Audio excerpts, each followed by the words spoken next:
Welcome back to Reality Asserts Itself on the Real News Network. I'm Paul Jay.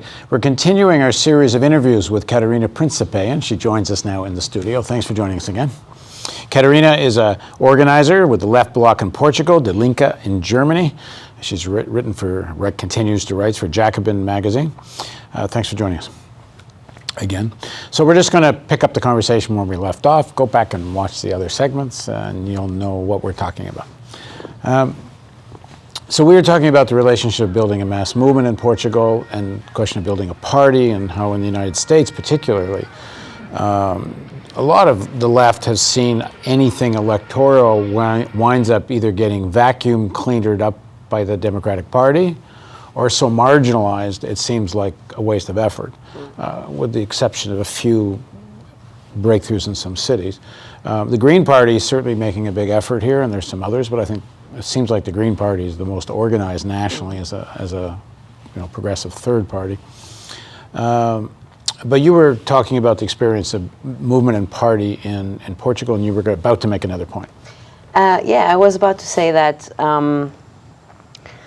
there's also something that I think is important about parties. They tend to, because parties have political programs that are not applicable just like right now. They're not, they have several, they deal with several topics. They're not one issue organizations like movements tend to be. So not only do they connect and interlink a lot of different people and activists, that they are intergenerational and so on and so forth, they tend to last. That's also the intention. They tend to last longer than movements. Even in times of defeat, even in times of lower struggle, they're still there. So they carry on a certain political, historical memory, political education.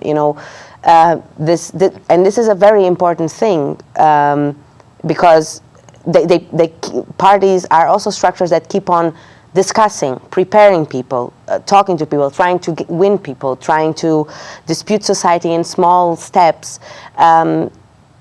And so they are like places that don't disappear so easily as movements, because they have a middle or a long-term strategy to change society, and they prevent, I think, the feeling of indignation to disappear, completely from society. Resignation. Or resignation, both. or I guess both. indignation, Yeah. both. Yeah, both. Yes. Yeah. So they prevent this. They're still, even if they're small bubbles, the fact that they exist, it's and that people are part of. And you can these see that in structures. Syriza in Greece, but at times when the movement was very low, and even when Syriza was very small, next time the movement was big, Syriza had a breakthrough. So. Exactly. Yeah. So. In the earlier segment, you talked about, but these are parties of a new type. Now, the last person that said that in those words was probably Lenin, and his party of a new type was very centralized, and to some extent for understandable reasons. They were working in an illegal situation. Mm-hmm. They were really working in a police state. And perhaps in those kinds of conditions, it's hard to have this big, open democratic form that we're seeing in Europe and some other places. But what is it? How do decisions get made in this party of a new type? I think we need centrality, and at least at a certain kind of centrality. Well, because you said earlier, like one of the reasons you didn't make demands in the movement because people could never agree on the demands. You're just critiquing. Mm-hmm. You got a party. You got to have demands and a program and make decisions. Exactly. Well, how do we make decisions? This is your question. So how I say so. In Bloco particularly, we have the way the party is structured is. The local organizations of the party elect delegates, and the delegates are elected according to a certain political motion or a certain political standard that is collectively built, and they're just normally different for like the party convention. And it's complicated like this.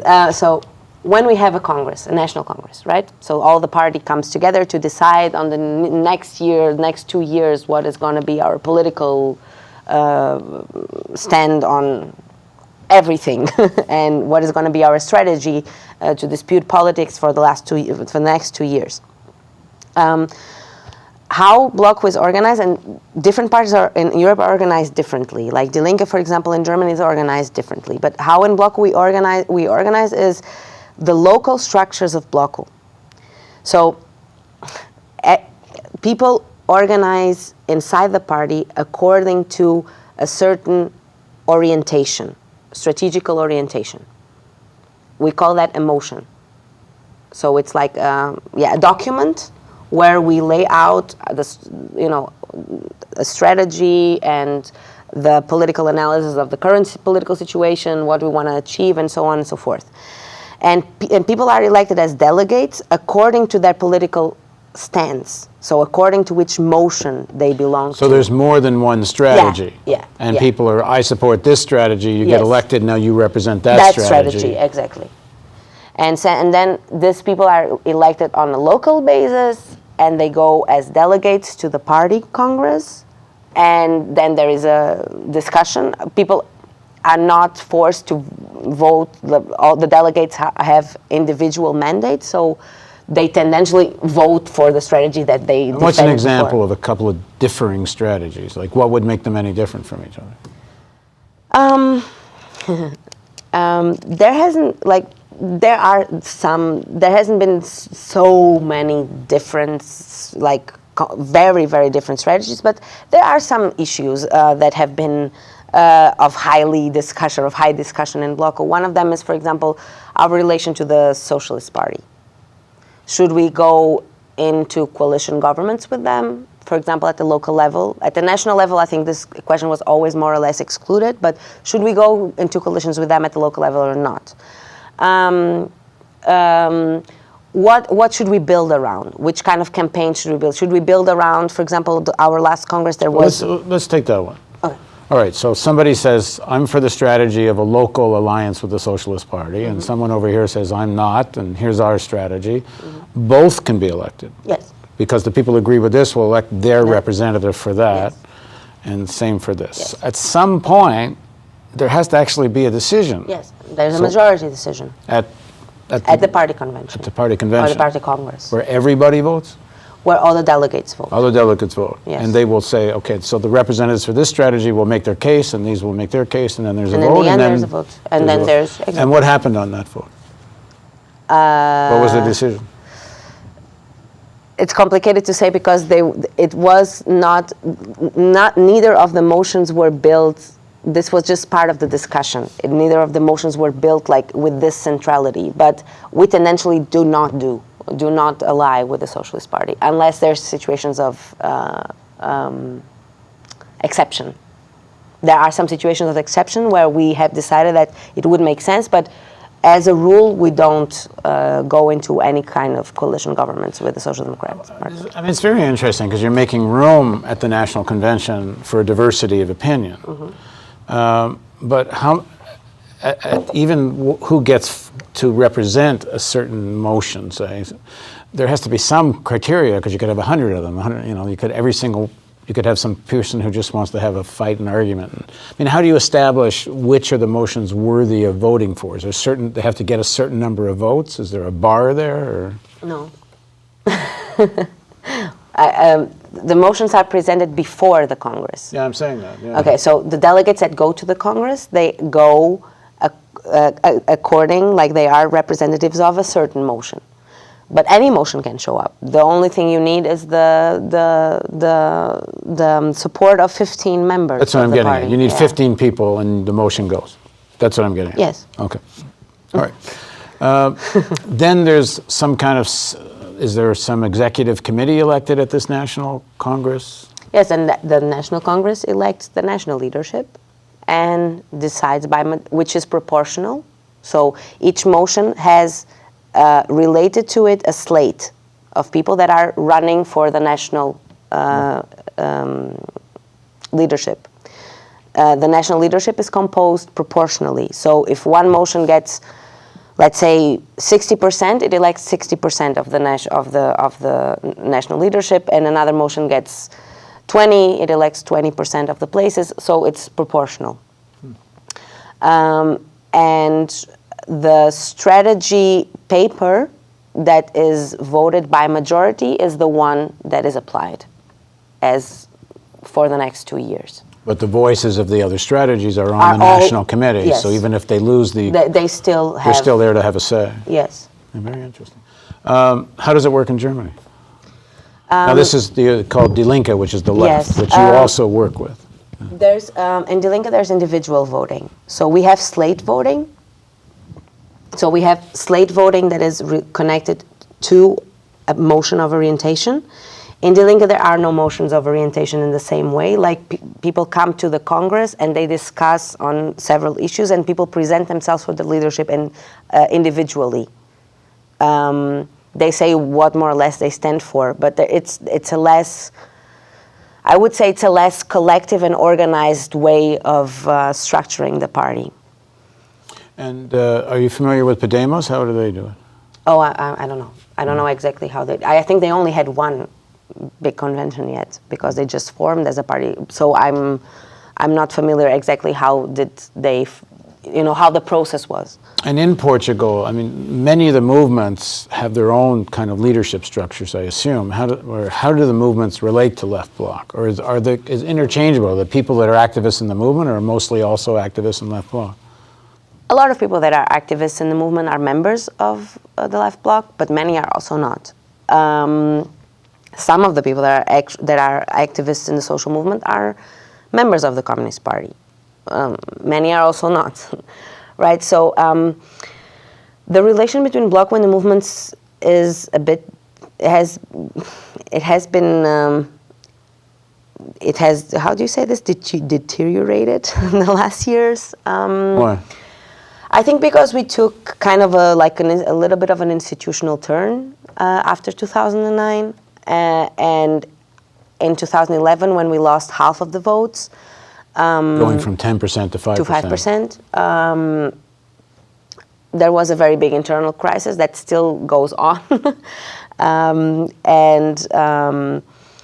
one of the points of disagreement is precisely how exactly do we engage with the movements, how do we see them, what movements do we build, what is our role, and so on. This is also a point of disagreement that has been discussed in the party. I think the electoral turn that we took, or the more institutional turn that we took, has... Like what? I want to try to explain this by explaining like the two underlying strategies of the Left Bloc, which I think is more or less basically the strategies for all broad left parties. So on the one hand, we want to undermine the traditional social democratic parties, so that are fully liberalized and so on, by winning their social basis of support. For this, we need to look like, or to be like, to act like a party like the others. Like a more serious party that is not oppositional. To be a party capable of governing. Exactly, a party capable of governing, that behaves in a certain way, that shows itself in a certain way, and that and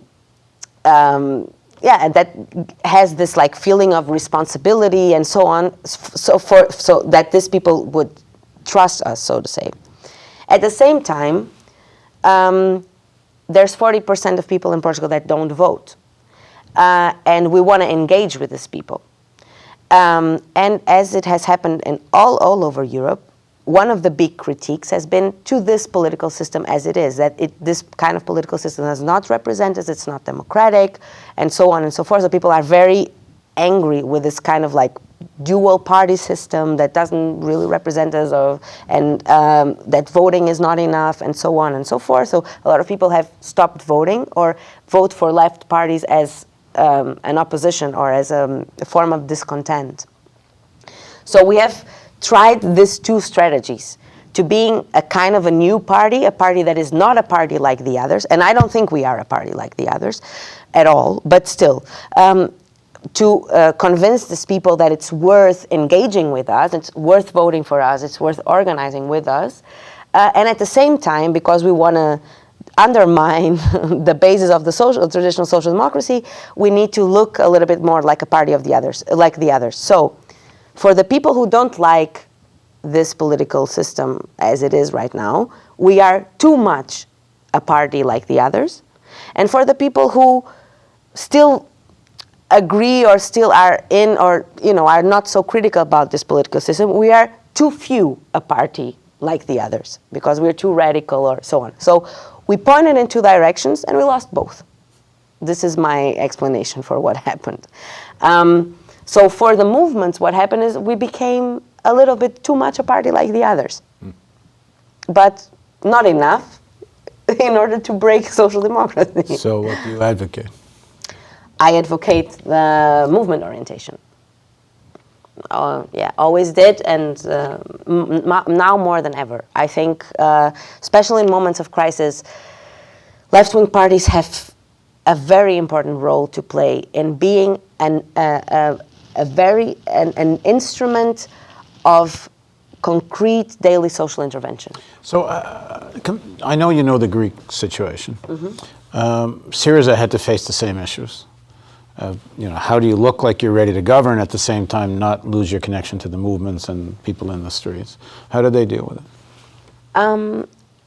I think the way they dealt with it was, so I think there's the external conditions that we've talked a little bit about. So the question of the failure of social democracy, it's important. I think there's another thing that differentiates Portugal from Greece very much, where the two countries under the Troika, but there's a very big difference, which is the speed of the application of the memorandums, of the programs, of the austerity programs. Like the elites did learn something from Greece. They learned that if they push too far, there will be a counter reaction, a stronger counter reaction. So the way in which austerity is applied in Portugal is very different than the way austerity is applied in Greece. We'll get there, in the end it will be the same, but the way it is, it's much slowlier. Sometimes they give in a little bit, sometimes they take back, they say it was too much, then they give a little bit here, then they raise like a little bit the wages for public sector workers, but then they raise the taxes so much that actually the wages, it's a different way of applying austerity than what happened in Greece. So these two things, so the failure of social democracy and the speed of the application of austerity, have created subjective conditions for the growth of the left. Also, I think the social movements in Greece are more structured for many years. They had very big social movements, student movements in 2007 against the privatization of higher education. They had 2008 the big anti-police violence movements when the police killed Alexis Grigoropoulos, a 15-year-old boy, in the squares, and there was a very, very big movement where Syriza, as a party, it was the only party that supported this movement, and their activists were there every day. And after this, they were like to 3-4% in the polls, right? Because most society thought these people are crazy, or they are supporting the riots. But they did it. And then in 2011, when there were the occupations of the squares and this new wave of solidarity structures happening around the country and so on, Syriza was not only there, you don't need to bring your flag for people to know who you are. But people were there, and were there in an equal level to all the other activists. And so I think this is a very, the way that Syriza dealt with the moments and the movements that were happening in the country was the correct one. It was not to reclaim the movements to themselves, to give them the independence that they need and should have, but at the same time to participate actively in them and to make the link to say, okay, we've been occupying the streets for weeks. We had 36 general strikes. There's several sectorial strikes, occupation of universities. They're going on for 2 or 3 years now. Nothing has changed. How do we change it? We need to take state power. We need to be government. And basically this is what happened. It's like people were protesting, and when there was the last year before, so 2014, there were very few protests in Greece, actually. People were demoralized. They were hopeless. They were tired of protesting, of organizing, and nothing was happening. And the only solution they saw was, okay, nothing will change if we don't take power. We need to take power. And for this, we need a political party. And of course, it is always there. So I think this is what explains, so to say, the dynamics of what happens in Greece. And why we need political parties also. One more segment. We didn't get to talk about what's going on in Germany, and Catarina is living there. So in the next segment, we're going to talk about what is the response of the German left, the German workers, to what's happening in Greece, in Portugal, in Spain, and to themselves. So please join us on Reality Asserts Itself on the Real News Network.